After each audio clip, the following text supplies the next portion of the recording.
বলতেছে আল্লাহ রাব্বুল আলামিন রবের পরিচয় বাদ দিয়ে দিবে না, তুমি দিবে হয় যাও যাও আমার ফেরেশতারা যাও তার পরিচয় নিয়ে আসো। আমার দ্বিতীয়বার যখন খবর ছিল যায় যাওয়ার পরে বলো তোমার পরিচয়টা আবার দাও। আল্লাহ পাক পড়াইছে বলো তোমার আল্লাহর কাছে আমি পরিচয় দিব না, তোমার মালিক আমার পরিচয় দিবে। সুবহানাল্লাহ।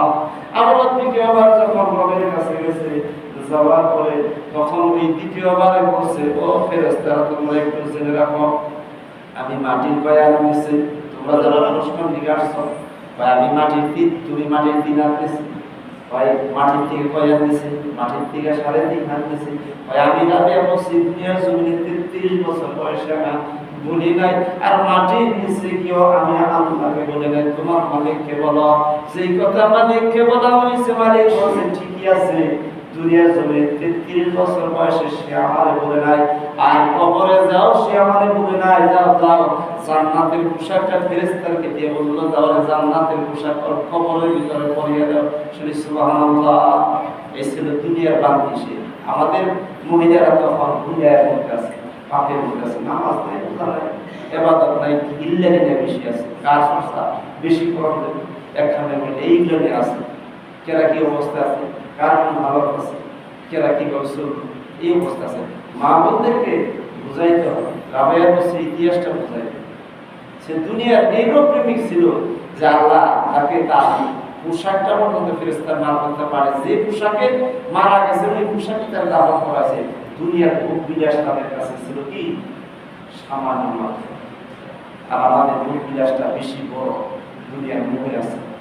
এই জন্য আমাদের ভোগ বিলাসকে ছাড়তে হবে, দুনিয়ার মহব্বত ছাড়তে হবে, দুনিয়ার ভালোবাসা ছাড়তে হবে, আখিরাতের ভালোবাসা দিনের ভিতরে অর্জন করতে হবে। কোরআন কারীমের ভিতরে একটা সূরা বাকারা আছে 201 নম্বর বাকারার ভিতরে একটা পড়ি অনেকে কিন্তু অর্থ করে না রব্বানা আতিনা দুনিয়া হাসানাত ওয়া ফিল আখিরাতি হাসানাত ওয়া কিনা আযাবান্নার। এইটার ভিতরে 16টা পয়েন্ট আছে। রব্বানা আতিনা দুনিয়ার বিষয় হলো 10টা বিষয়ের ভিতরে, আর আখিরাতের হলো 5টা বিষয় হলো ওয়া কিনা আযাবান্নার। শব্দের অর্থ হলো আযাব থেকে বাঁচতে হবে, শুধু নিজে বাঁচতে হবে না, সকলকে দিয়ে আল্লাহর দ্বীনটাকে কায়েম করতে হবে। সুবহানাল্লাহ। আমি নামাজ পড়ি আর ওজন পড়ে না, তাকে আমাকে সম্বোধন করতে হবে, আমার স্ত্রী কন্যার সম্বোধন করতে, সন্তান কন্যার সম্বোধন করতে। এই জন্য অকিনা আযাব আল্লাহ শব্দের ব্যাখ্যা হইল যে ওই আযাব হইতে রক্ষা হওয়ার জন্য সকলে ঐক্যবদ্ধভাবে দিনকে কায়েম করতে হবে। দিন কায়েম মানে এইরকম না জিহাদের দিন কায়েম করতে, জিহাদ করতে হবে মন দিয়ে দিন দ্বারা। প্রত্যেকটা বাড়ি বাড়ি প্রত্যেকটা মানুষের কাছে গিয়ে বলতে হবে আসেন বাজারে নামাজের সময় হয়েছে, বসেন নামাজের তালিম হবে, কিছু সময় বসে ইবাদতের কিছু কথা হবে, আপনি আসেন মসজিদে আসেন, আসরের আসেন। এইভাবে প্রত্যেকটা মানুষকে তার দিনের দাওয়াতের মাধ্যমে দিন কায়েম প্রতিষ্ঠা করতে হবে। এটা কথা আল্লাহর কথা। আখিরাতের 5টা বিষয়। 1 নম্বরে বাজারে এই দুনিয়ার জমিনে 10টা, আখিরাতের 5টা।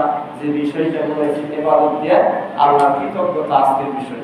তারপর হলো 5টা হলো কবর যেন ভালো হয়। কি 1 নম্বর কবর, 1 নম্বরে মৃত্যু যেন ভালো হয়, 2 নম্বরে কবর যেন ভালো হয়, 3 নম্বরে হাসর যেন ভালো হয়, 4 নম্বরে আল্লাহর দিদার যেন জান্নাতে হয়, 5 নম্বরে বিনা হিসেবে যেন জান্নাত পাওয়া যায়। সুবহানাল্লাহ। উম্মতের হাদিসের ভিতরে আছে বিনা হিসেবে 72,000 লোক বিনা হিসেবে জান্নাতের সার্টিফিকেট পাবে। আল্লাহ তাদের হিসাব ছাড়াই এর সরাসরি জান্নাতের হিসেবে। সুবহানাল্লাহ। দেখো লম্বা ইতিহাস। এই জন্য বলা হয়েছে যে 5টা জিনিস হলো আখিরাতের জন্য। একটা হলো মৃত্যু যেন ভালো হয়।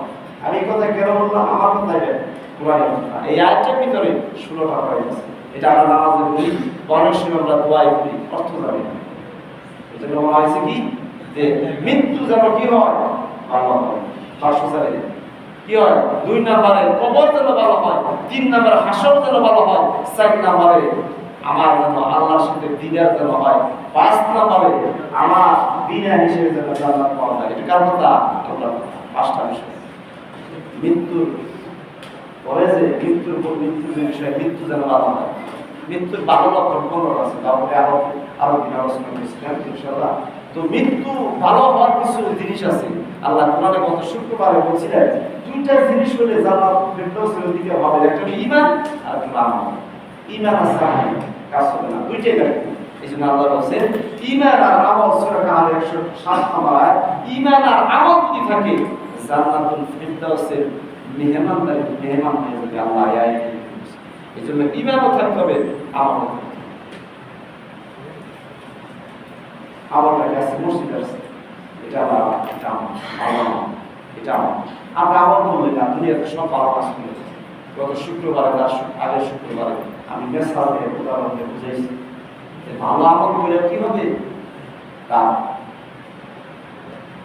তার জন্য